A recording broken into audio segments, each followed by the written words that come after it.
غریب سے غریب آدمی کے گھر کے اندر بھی اس کا رزق بڑھ جاتا ہے۔ کیسے بڑھتا ہے؟ وہاں سے وہ اوپر سے اللہ رب العزت کی طرف سے فیصلہ ہو جاتا ہے۔ حالانکہ اللہ معاف کرے، ہمارے جتنے لوگ ہیں وہ تو انہی چیزوں کو جو روزے داروں کی ضرورت ہے انہی کو مہنگا کرتے ہیں۔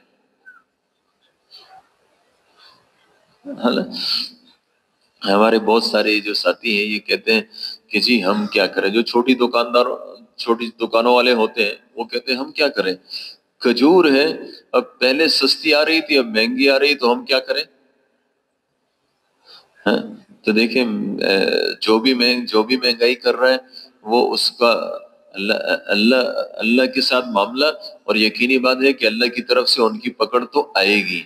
ایک صورت ہے، مثلا کھجور ہے، ہاں، یہ ایک آدمی کو شروع میں وہ مثلا 550 میں مل رہی ہے، اور یہ آگے جو ہے وہ 600 میں فروخت کر رہا ہے۔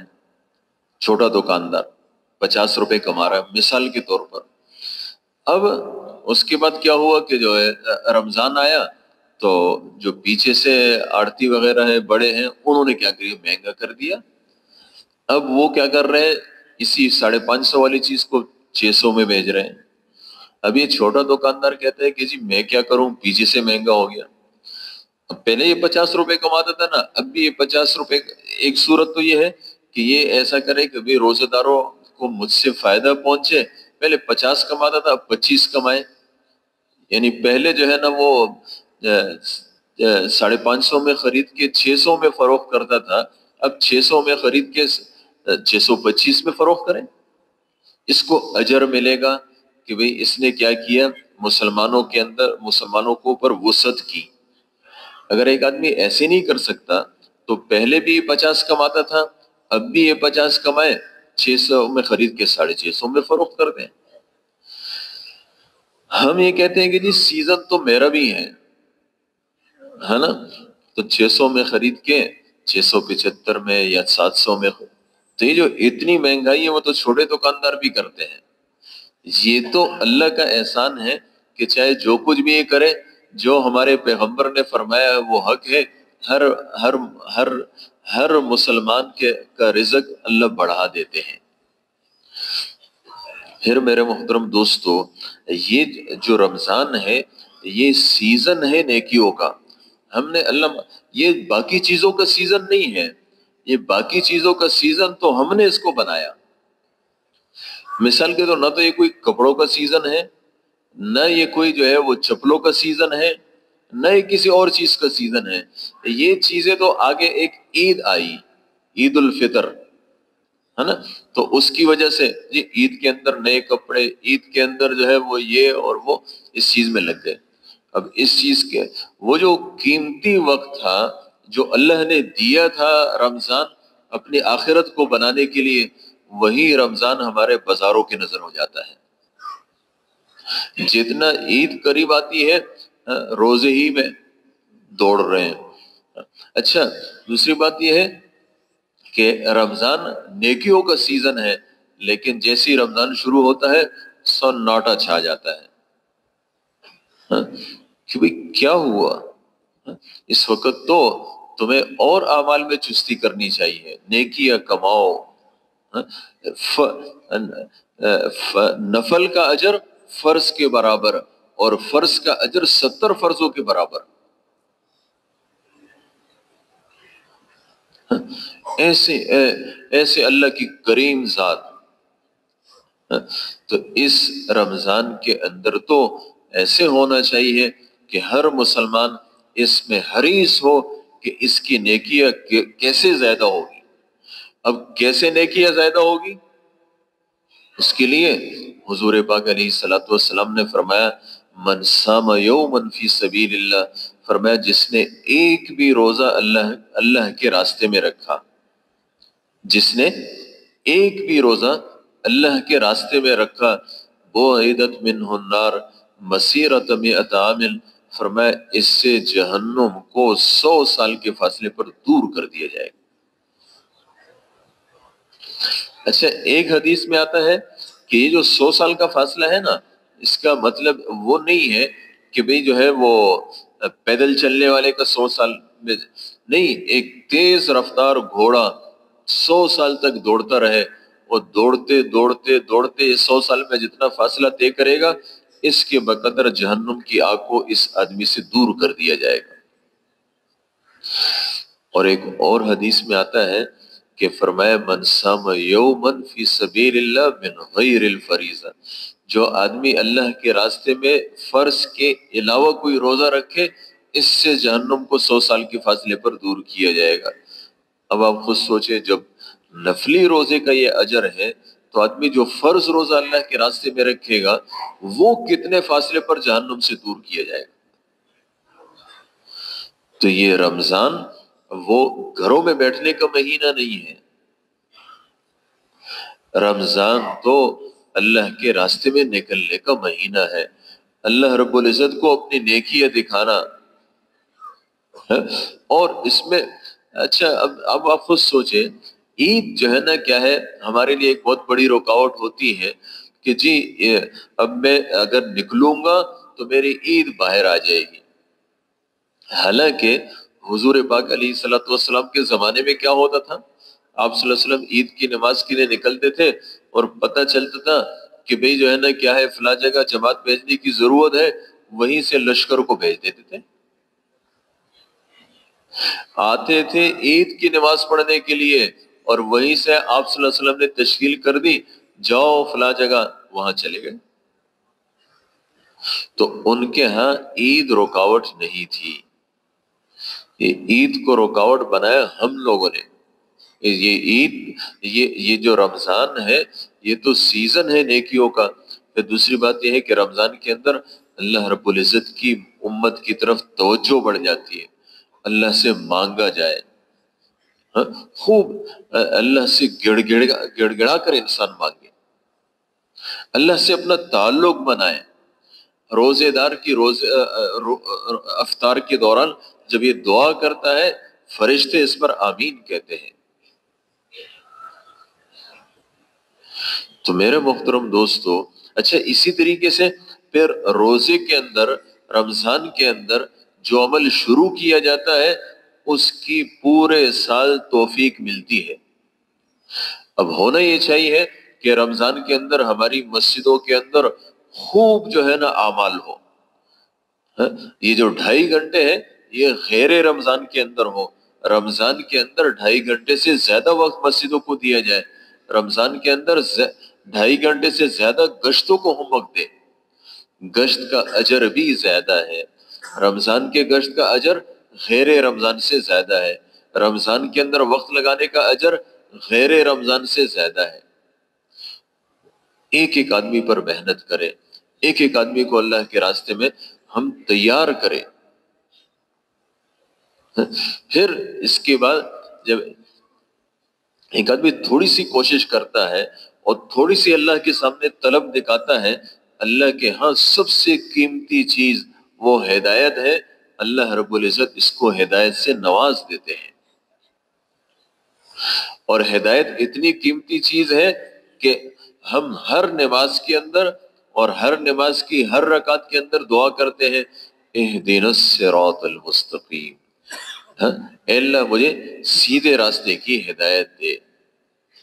اگر ہمیں سیدھے راستے کی ہدایت مل گئی نا، بس ہماری ساری زندگی ٹھیک ہو جائے گی، اللہ کے احکامات والی ہو جائے گی، پیغمبر کے طریقوں والی۔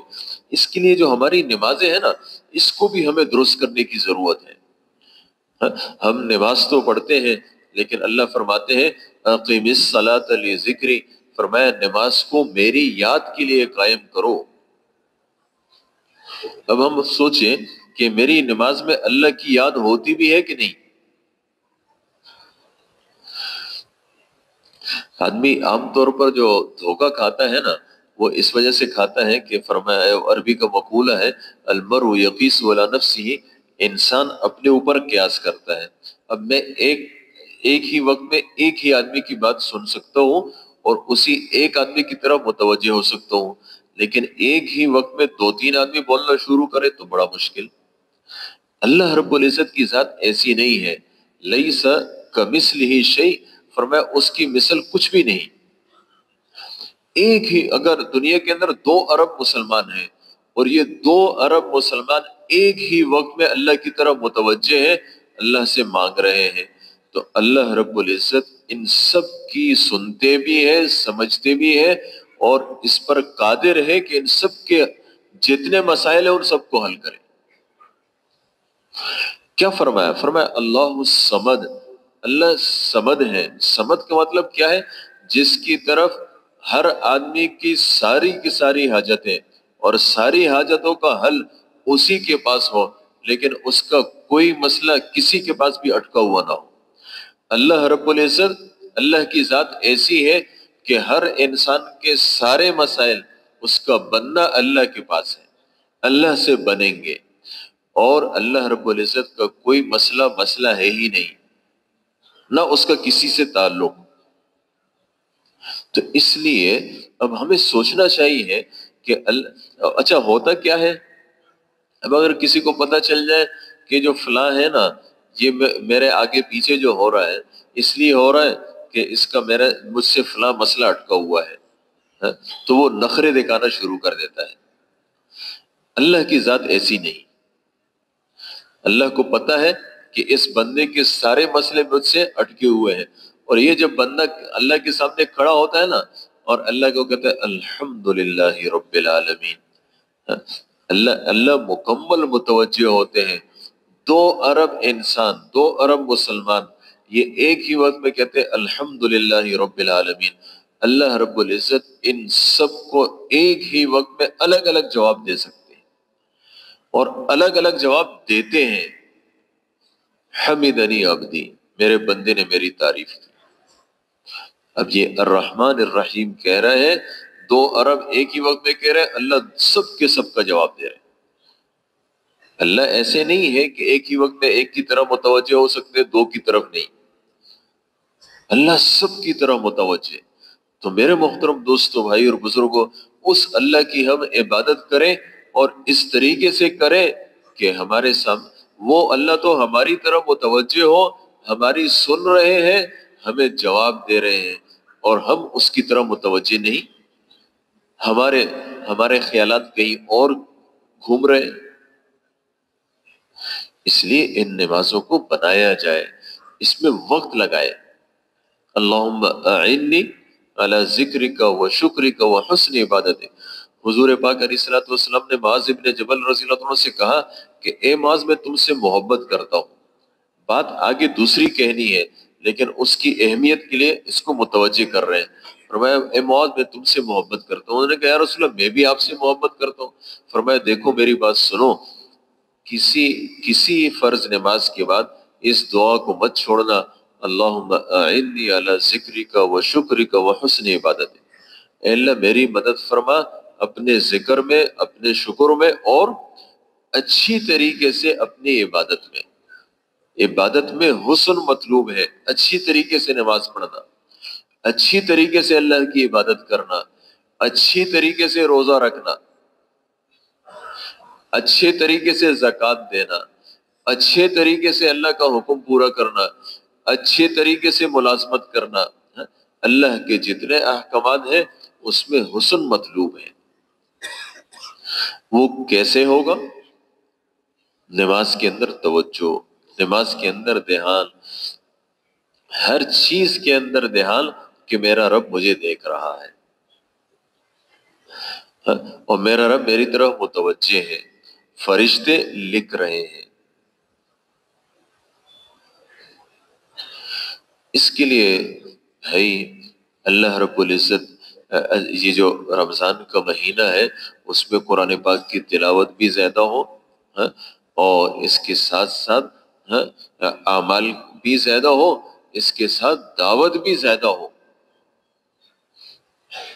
حضور پاک علیہ السلام کی جو دعوت کی محنت تھی، اللہ رب العزت نے قرآن پاک کے اندر اس کو ایسے بیان کیا. ایک آپ صلی اللہ علیہ وسلم نہیں، سارے انبیاء کی دعوت کو بیان کیا.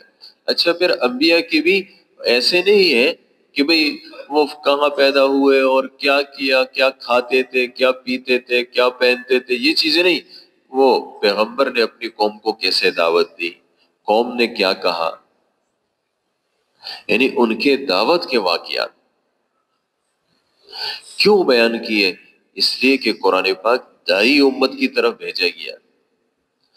قرآن پاک بھی رمضان کے اندر نازل ہوا، شہر رمضان الذی انزل فیہ القرآن، اور لیلۃ القدر، اللہ رب العزت نے اسی، آپ خود سوچیں کتنا خوش قسمت ہوگا وہ انسان کہ جب یہ لیلۃ القدر کی رات ہو، تو یہ اس کی لیلۃ القدر کی رات اللہ کے راستے میں ہو۔ ایک آدمی، انہوں نے کسی لشکر میں جا رہے تھا، تو اب انہوں نے کہا یا رسول اللہ میں رات ادھر گھر پہ ٹھہر جاؤں گا، اس کے بعد چلا جاؤں گا۔ فرمایا تم نہیں چاہتے ہو کہ تمہاری جو رات ہے وہ جنت کے باغوں میں سے ایک باغ میں گزرے؟ تو رمضان کی قیمتی راتیں ہوں، اور پھر لیلۃ القدر کی رات ہو، خیر من الف شہر، وہ رات بھی اللہ کے راستے میں، یعنی ہمارا رمضان وہ تو نیکیوں کا سیزن ہے اور دعوت کا سیزن ہے۔ میرے محترم دوستو، اس کو ہم اس کی محنت کریں۔ جب قلوب متوجہ ہے، سرکش شیاطین قید ہیں، سرکش شیاطین وہ رمضان میں قید ہو جاتے ہیں۔ ہمارے ایک ساتھی تھے، ہم لوگ جب مدرسے میں پڑھا کرتے تھے اس وقت کی بات ہے، اور دوسرے درجے میں تھے غالباً، تو ہمارے ایک ساتھی تھے، ہمارے ساتھ چلے میں نکلے ہوئے تھے، تو انہوں نے ایک مرتبہ خواب دیکھا۔ انہوں نے کہا کہ میں نے خواب میں دیکھا کہ دو کتے ہیں میرے پیچھے لگے ہوئے، میں آگے دوڑ رہا ہوں اور وہ میرے پیچھے دوڑ رہے ہیں۔ کہتے ہیں ایک جو ہے کالے رنگ کا تھا اور ایک یہ ہلکے سرخ رنگ کا تھا۔ کہتے ہیں آگے جو ہے میں نے دیکھا کہ ایک آدمی آیا اور اس نے جو سرخ رنگ کے کتا، جو کالے رنگ کا کتا ہے نا، اس کو پکڑا اور مجھ سے ہٹا دیا، اور یہ جو دوسرا ہے نا یہ میرے پیچھے لگا رہا۔ تو کہتے پھر خواب ہی کے اندر جب میں آگے گیا تو مجھے ایک بزرگ ملے، اس نے مجھے کہا کہ تمہیں پتہ ہے کہ یہ کیا چیز ہے؟ کہتے میں نے کہا مجھے پتہ نہیں ہے، خواب ہی کے اندر یہ بات ہو رہی۔ کہتے انہوں نے کہا کہ یہ جو کالے رنگ کا کتا ہے نا، یہ شیطان ہے، جب رمضان آیا تو اللہ رب العزت نے اس کو قید کر دیا، تمہاری اس سے جان چھوٹ گئی۔ اور جو دوسرے رنگ کا کتا ہے نا، یہ تمہارا نفس ہے اور یہ تمہارے ساتھ لگا ہوا ہے، اور اگر تم اللہ کے راستے میں نکلو گے اللہ رب العزت اس سے بھی تمہاری حفاظت کر دیں گے۔ تو میرے محترم دوستو، سرکش شیاطین قید ہو جاتے ہیں، یہ شیاطین انسان کو برائیوں پر آمادہ کرتے ہیں، وہ ان برائیوں تک نہیں پہنچ سکتے ہیں جس میں غیر رمضان میں پہنچتے ہیں۔ اب کتنا بہترین موقع ہے کہ ہم لوگوں پر محنت کریں اور ان کو سمجھائیں، اللہ کے راستے میں نکالیں۔ اللہ کی ذات سے امید ہے ایک آدمی جب اللہ کے راستے میں نکل گیا اس کی زندگی بدل جائے گی۔ جو اس کے لیے سبب بنے گا، جو اس کے لیے سبب بنے گا، اس کو اس کے اعمال کا اجر ملے گا۔ مولانا احسان صاحب فرماتے ہیں کہ ایک آدمی نماز نہیں پڑھتا، 20 سالہ جوان ہے، نماز نہیں پڑھتا، آپ نے اس پر محنت کی، 10 منٹ اس کے ساتھ بیٹھے، اس کو دعوت دی، اور اس کے بعد وہ نماز پڑھنے والا بن گیا۔ اب اگر اس کی عمر 70 سال ہے، یہ 70 سال تک نمازیں پڑھے گا، یہ آپ کی 10 منٹ کی دعوت کی وجہ سے آپ کو اس کی 70 سالہ نماز کا اجر ملے گا۔ تو ایسے بہترین ماحول، اس کے لیے تو ابھی سے ہم کمر کھس لیں کہ بھئی اس میں ہمیں اپنی محنت کو، اپنی قربانیوں کو زیادہ کرنا ہے، خروج اللہ کے راستے میں خود بھی کرنا ہے اور دوسروں کو بھی نکالنا ہے۔ کہیں ایسا نہ ہو کہ ہماری مسجدوں کے اندر جو محنت کی ترتیب تھی جو غیر رمضان میں تھی وہ رمضان میں نہ رہے، شیطان ہمیں یہ بھی پٹی پڑھائے گا۔ تو اس کے لیے یہ ہے کہ ایسی محنت کرنا، ایک ایک ساتھی پر محنت کرنا، ایک ایک ساتھی کو اللہ کے راستے میں نکالنا، یہ ہم سب کی ذمہ داری ہے۔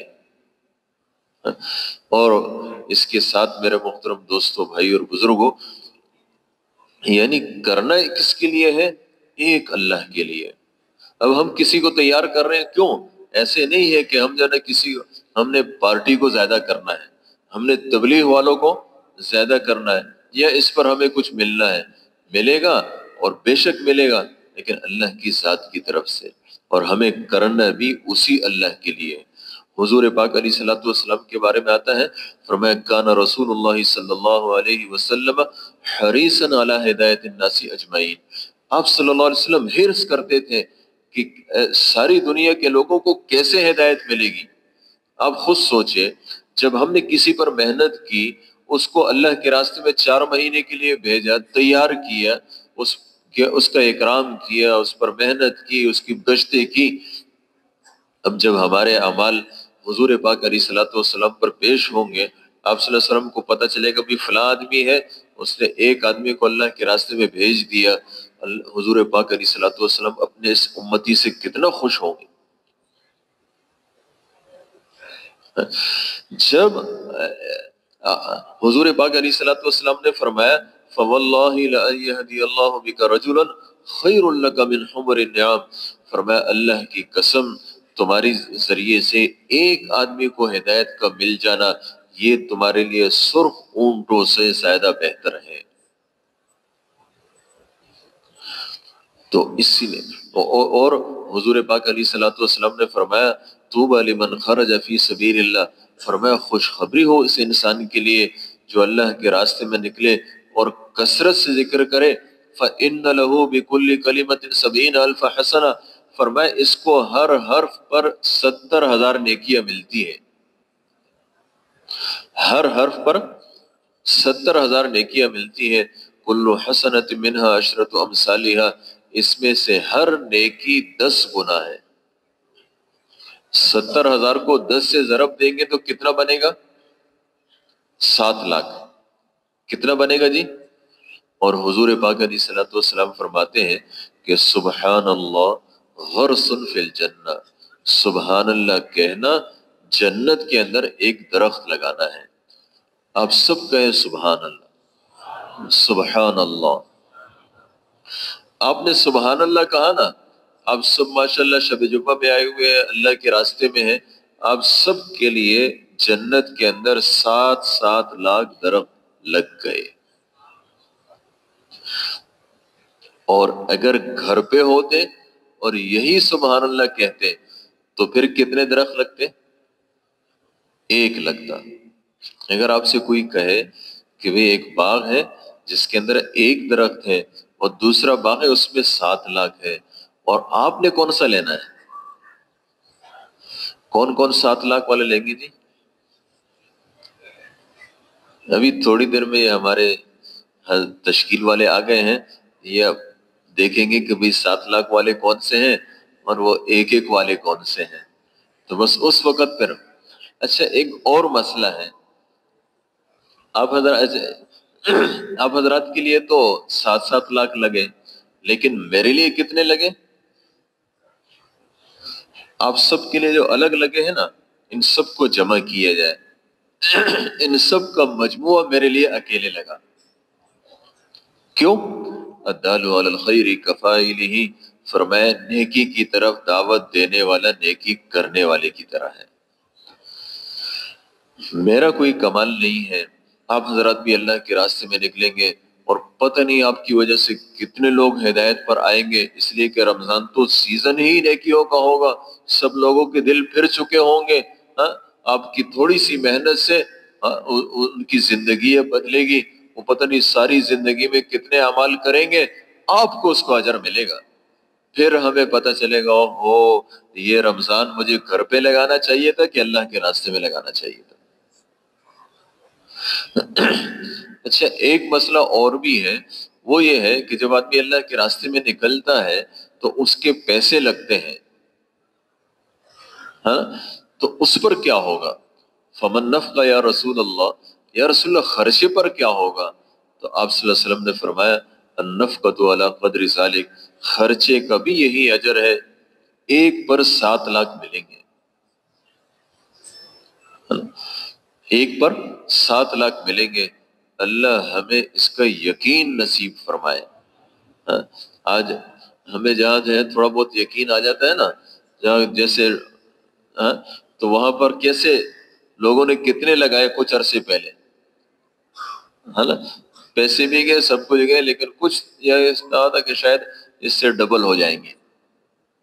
یہاں پر میرے محترم دوستو ڈبل نہیں ہوں گے، بلکہ 1 پر 7 لاکھ ملے گا۔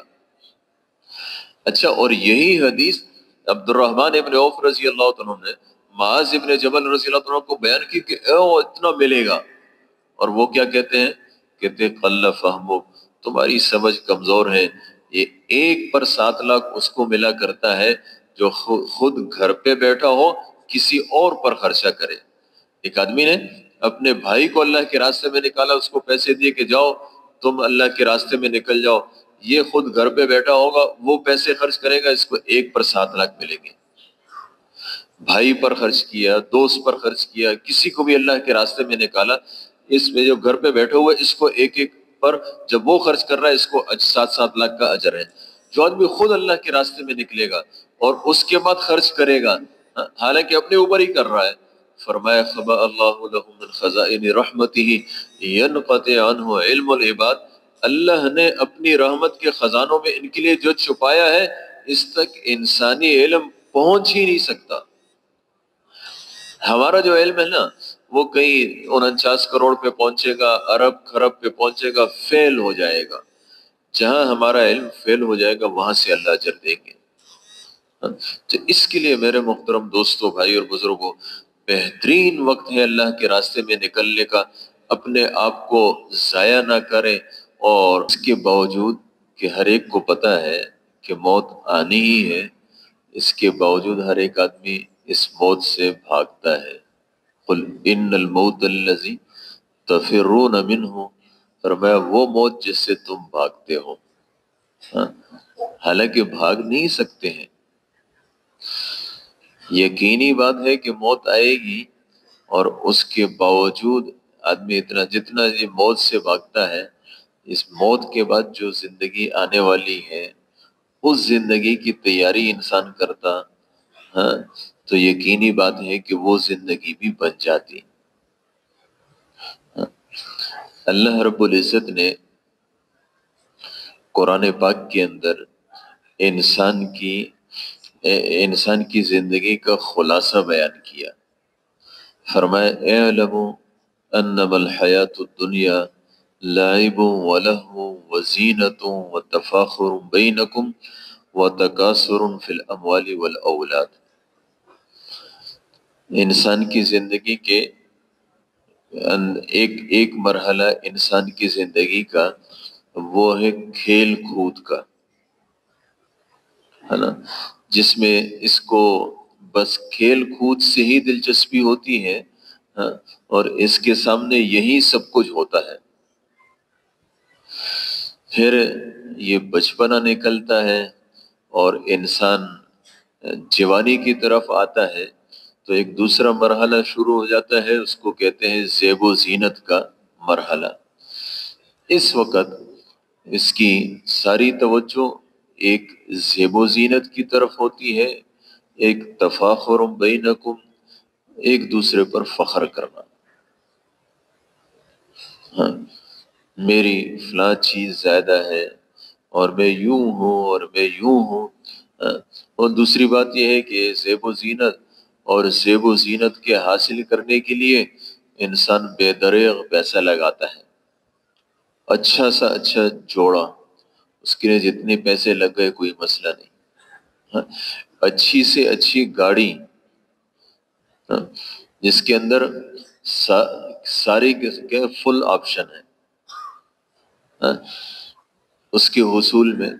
اچھا، پھر ایک اور زمانہ آتا ہے جب وہ بڑھاپے کی طرف جاتا ہے، تو تکاثر فی الاموال والاولاد، ہاں، ایک دوسرے سے مال اور اولاد میں بڑھنا، ہاں، بھئی میرے پاس مال زیادہ ہو، ہاں، میری ضرورتیں اچھی طریقے سے پوری ہو، ہاں، اور یہ جو مرحلہ ہے یہ آخری ہے۔ الہاکم التکاثر حتی زرتم المقابر، انسان اسی بڑھوتری میں لگا رہتا ہے، انسان پر موت آ جاتی ہے۔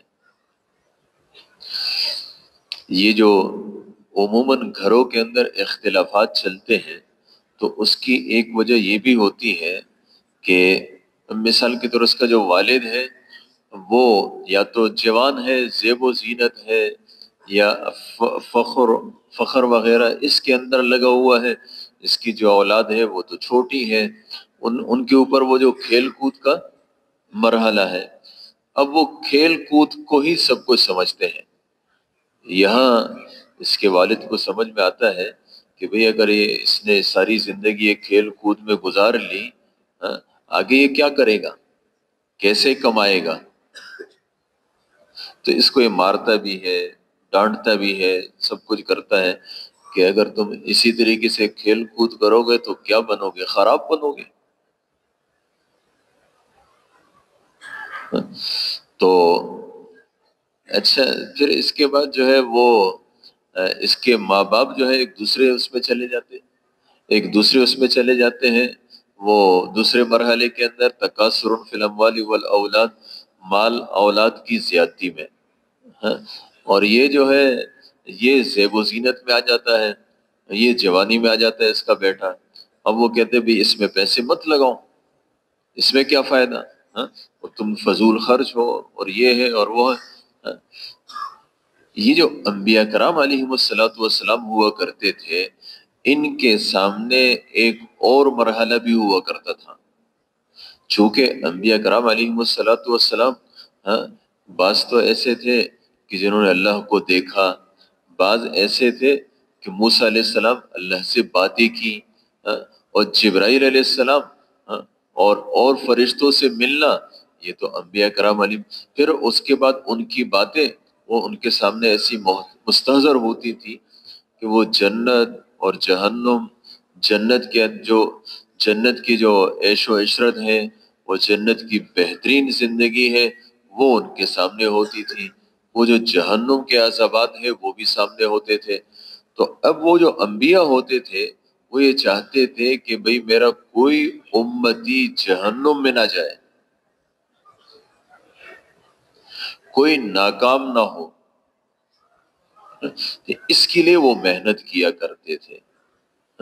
لوگوں کی توجہ وہ جو ان چیزوں کے اندر لگے اور ان چیزوں ہی کو سب کچھ سمجھا، ان کو سمجھاتے تھے کہ دیکھو موت کے بعد ایک زندگی ہے، اور وہی وَمَا هَذِهِ الْحَيَاةُ الدُّنْيَا إِلَّا لَهْوٌ وَلَعِبٌ، فرمایا کہ دنیا کی زندگی کیا ہے، کھیل کود ہے نا، کھیل کود کے اندر انسان سے وقت نکل جاتا ہے، کچھ پتہ نہیں چلتا۔ ایک جگہ اللہ نے فرمایا مَا الْحَيَاةُ الدُّنْيَا إِلَّا مَتَاعُ الْغُرُورِ، فرمایا دنیا کی زندگی تو دھوکے کا سامان ہے، دنیا کی زندگی دھوکے کا سامان ہے۔ مثال کے طور ایک عام طور پر جو ہے مثلا زکوٰۃ ہے، اب زکوٰۃ کے اندر جس کی ہزاروں میں زکوٰۃ نکلتی ہے وہ تو عام طور پر دے دیتے ہیں، لیکن جن کی لاکھوں میں نکلتی ہے نا، وہ کہتے ہو اتنی بڑی رقم میں ویسے ہی کسی کو دے دوں اور اس سے میرا کوئی فائدہ بھی نہ ہو۔ اب یہ نہیں سوچتا کہ بھئی یہ زیادہ زکوٰۃ کی رقم کیوں بن رہی ہے، اس لیے کہ مالیت زیادہ ہے، تو اس کا نتیجہ نکلتا ہے کہ اس کو یہ دکھائی دیتا ہے مثلا میں نے 1 لاکھ 2 لاکھ 3 لاکھ یا اس سے بھی اوپر میں نے زکوٰۃ میں دے دیے، تو اس کا مطلب یہ ہے کہ میری آمدن اتنی کم ہو گئی، یہ جو میری مالیت ہے اتنی کم ہو گئی، یہ نہیں دیتا۔ لیکن ہوتا کیا ہے، مل حیات الدنیا الا متاع الغرور، دنیا تو دھوکے کا سامان ہے، یہ نہ دیتا ہے، اور اس کا نتیجہ نکلتا ہے کہ اللہ رب العزت کی طرف سے انسان پر حالات آتے ہیں، ہاں، اور یا تو یہ بیچارہ جیل میں جاتا ہے، ہاں، اور یا ہے اسپتال میں جاتا ہے، اور یا کہیں اسی طریقے کے مسئلوں میں اٹک جاتا ہے، جتنی اس کی زکوٰۃ آ رہی تھی اس سے یہ دگنی زیادہ دے دیتا ہے، اور یہی پیسے اس سے نکلتے ہیں اور خوب تکلیف سے نکلتے ہیں. اللہ کے حکم کو بھی توڑتا ہے، پیسے بھی نہیں بچتے.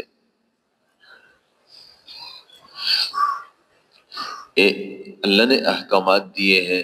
اور دوسری بات یہ ہے کہ قرآن ہے، قرآن پاک کی شروع میں اللہ نے فرمایا ہے کہ ہدی للمتقین.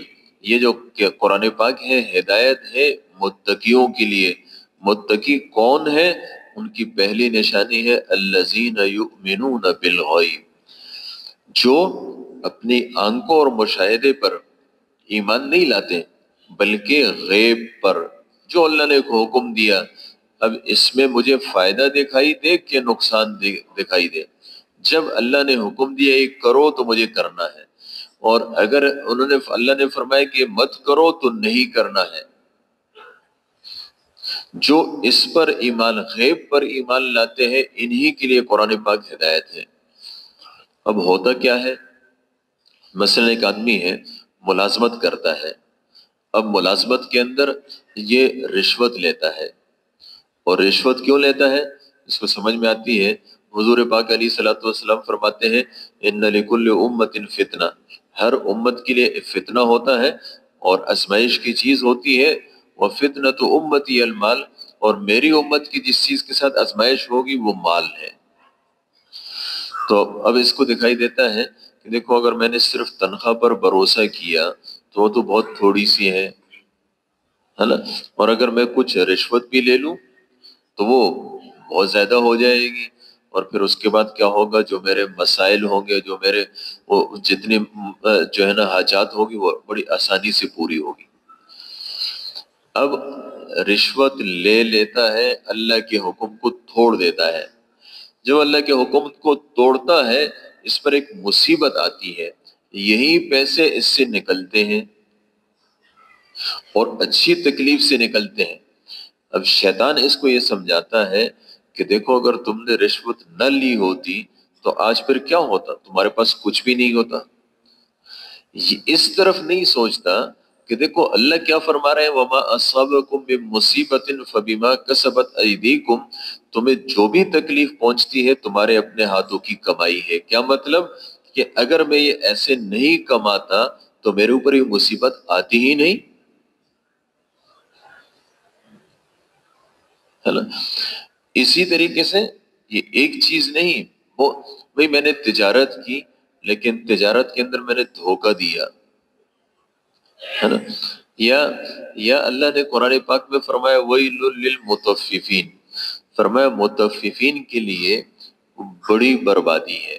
کون ہے مطففین؟ الذین اذا اکتالوا علی الناس یستوفون، جب لوگوں سے لیتے ہیں تو پورا پورا لیتے ہیں. وَإِذَا كَالُوهُمْ أَوْ وَزَنُوهُمْ يُخْسِرُونَ، اور جب کسی کو دیتے ہیں تو پھر اس کے بعد کم کر دیتے ہیں، اس میں گھٹا دیتے ہیں. علماء نے لکھا ہے کہ یہ صرف یعنی اس سے متعلقہ نہیں ہے کہ بس ناپ تول کی کمی، بلکہ ہر چیز میں جو آدمی بڑی چستی دکھاتا ہے، دوسرے سے لینے کے اندر بڑی چستی اور کسی کو دینے کے اندر بڑی سستی. ایک آدمی مثال کے طور دیکھیں نا، ایک بات ہے کہ قرض لینا یہ کوئی اچھی بات نہیں ہے، اس لیے کہ آپ صلی اللہ علیہ وسلم کے ارشاد کا مفہوم ہے کہ اللہ رب العزت جس کو ذلیل کرنا چاہتے ہیں قرض کا توق اس کے گلے میں ڈال دیتے ہیں. لیکن قرض دینا اچھی بات ہے. قرض دینا کیوں اچھی بات ہے؟ آپ کو جتنے آپ نے کسی کو قرض دیا ہوگا اتنے پیسوں کا روزانہ آپ کو صدقے کا اجر ملے گا. اب عمومی طور پر لوگ قرض کیوں نہیں دیتے ہیں؟ اس کی وجہ یہ ہے کہ کسی کو بھی آپ قرض دے دیں وہ واپس نہیں کرتا. اب حضور پاک علیہ الصلوۃ والسلام نے فرمایا کہ مطل الغنی ظلم، جو آدمی مالدار ہے اور اس کے باوجود یہ ٹال مٹول کر رہا ہے تو یہ ظالم ہے. چاہے یہ نمازی ہے چاہے جو بھی ہے، لیکن قرض کو اپنے وقت پہ واپس نہیں کرنا تو اس کا مطلب یہ ہے کہ یہ کیا ہے، ظالم ہے. اب ایک آدمی اپنے اس کے اوپر قرض ہوتا ہے یہ کہتا ہے کہ بھی میں اس کو اگر وہ قرض واپس کروں اور اس میں تو پیسے میرے ہاتھ سے نکل جائیں گے، اور اگر اس کے بجائے میں اسی پیسے کو اپنے کسی کام میں لگا لوں تو کوئی کام تو ہو جائے گا۔ اس کو کہتے ہیں متاع الغرور، دھوکے کا سامان۔ دکھائی یہی دیتا ہے لیکن حقیقت ایسے نہیں ہے۔ حقیقت وہی ہے کہ اللہ کے حکم کو پورا کرو۔ آپ کے پاس پیسے ہیں، بس واپس کرو، چاہے آپ کے پیسے کم ہو جائے۔ اللہ نے فرمایا یا ایھا الذین آمنوا اوفوا بالعقود، فرمایا کہ جو وعدہ کرو اس کو پورا کرو۔ ہمارے پیغمبر صلی اللہ علیہ وسلم وہ کسی کے ساتھ بات کر رہے تھے، کسی بات پہ اس نے کہا کہ آپ ابھی ٹھہرے، میں آتا ہوں۔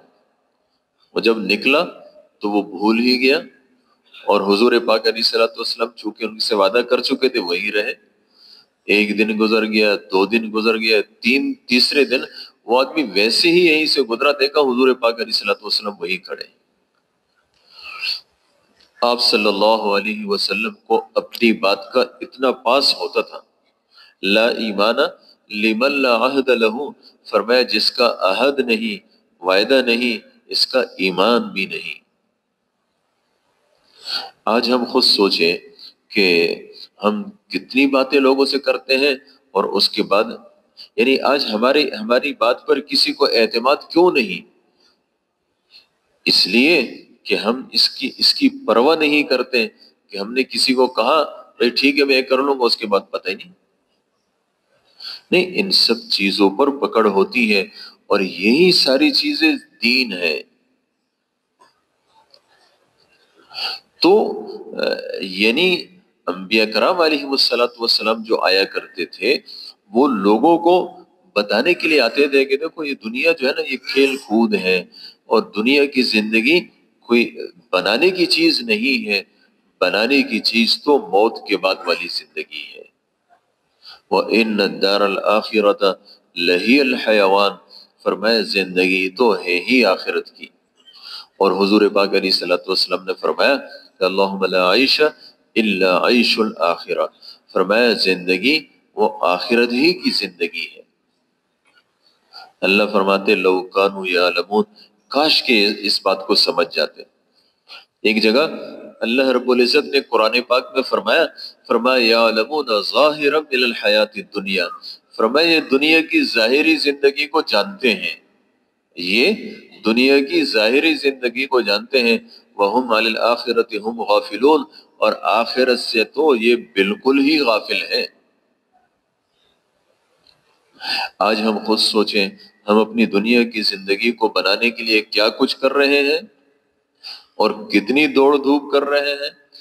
کچھ تو اپنی دنیا کی زندگی کو بنانے کے لیے، کچھ اس سے بھی آگے بڑھ گئے ہیں، کہتے بچوں کی بھی تو بنانی ہے۔ ہاں، حالانکہ بچہ بالغ ہو جائے تو ماں باپ کی ذمہ اس سے نکل جاتا ہے۔ ہاں، لیکن اچھا بہت سارے ایسے بھی ہیں جو بچوں کی تو کیا پوتوں کی بنانے میں لگے ہوئے ہیں، اور اس کے لیے جائز ناجائز کسی چیز کو نہیں دیکھتے۔ بس ایک حضور پاک علیہ الصلوۃ والسلام نے فرمایا حب الدنیا رأس کل خطیہ، دنیا کی محبت ہر برائی کی جڑ ہے۔ اللہ نے جو ہمیں پیدا کیا وہ اس لیے پیدا کیا کہ بھئی اس دنیا کے اندر ہم اللہ سے تعلق بنائیں، اللہ رب العزت کے ساتھ تعلق بنائیں۔ اللہ کے ساتھ تعلق کیسے بنے گا؟ بھئی آپ کسی کی مانتے ہیں تو یقینی بات ہے آپ کو اس سے تعلق بن جاتا ہے۔ آپ کسی کی بھی مان کر چلیں، ہاں، اس کی کبھی بھی اس کی بات نہ مانے، ایسا نہ ہو، ہاں، ہمیشہ اس کی بات مان کے چلے، بلکہ بات تو دوسری بات ہے، اس کی منشا کو دیکھ کر چلیں، آپ کا خود بخود اس سے تعلق ہے۔ آپ اللہ رب العزت کی ذات ہے، جس اللہ نے ہمارے لیے ساری دنیا کو پیدا کیا، ساری دنیا کے نظام کو پیدا کیا، وہ اللہ، اس اللہ کے ساتھ میں نے اپنا تعلق کتنا بنایا۔ حضور پاک علیہ الصلوۃ والسلام کو حضرت